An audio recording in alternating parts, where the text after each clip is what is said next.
Ngayong araw nga ay kaarawan ni Kuya Andre at saka ni Ading.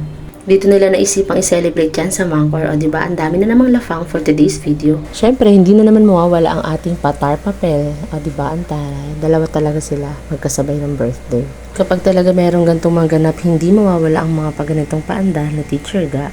Ito nga pala yung mga pagkain pagsasalu-saluhan namin. Meron tayong pansit, dinuguan, pritong isda, ginataang langka, meron ding liempo, fried chicken, at saka, syempre, hindi mawawala ang pangmalakasang cake.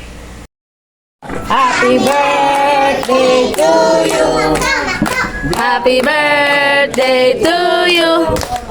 Happy birthday, happy birthday, happy birthday to you. Maligayang bati sa iyong pagsilang. Maligayang maligayang bati. Chukahamnida. Chukahamnida. Chukahamnida.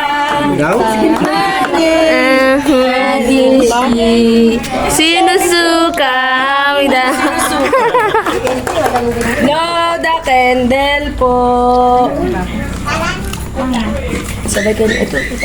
Excuse me. Kahit 46 lang ito. Wala na, nilagay. Pre, After nga kantahan ay binuna nila ang candle at pagkatapos nun, kainan na.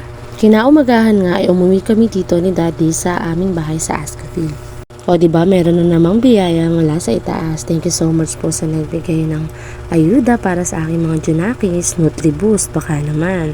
After nga namin dito sa aming bahay sa Ascaville ay dumiretso na kami dito sa Mangkor para ibigay ang biyaya sa aling maliit. O diba happy kid na naman ang bata dahil napakadami niya daw juice na lalantakan for today's video. Wala namang problema basta daw good job. Enjoy na naman talaga ang batang ito dahil sobrang dami daw ng juice na iinumin nila. O diba ang babaw lang ng kaligayahan ng batang ito, pinagmamalaki niya pa din yung juice na. Fast forward nga tayo. After nga namin dito ay naisipan ko naman na mag-ayos na ng mga pambalot para sa Christmas. Every year yan, ganyan ang ginagawa ko para pagdating ng Christmas party namin, yung mga regalo na ibibigay sa mga pamangkin ko at saka sa mga kapatid ko, naka-ready na. O diba?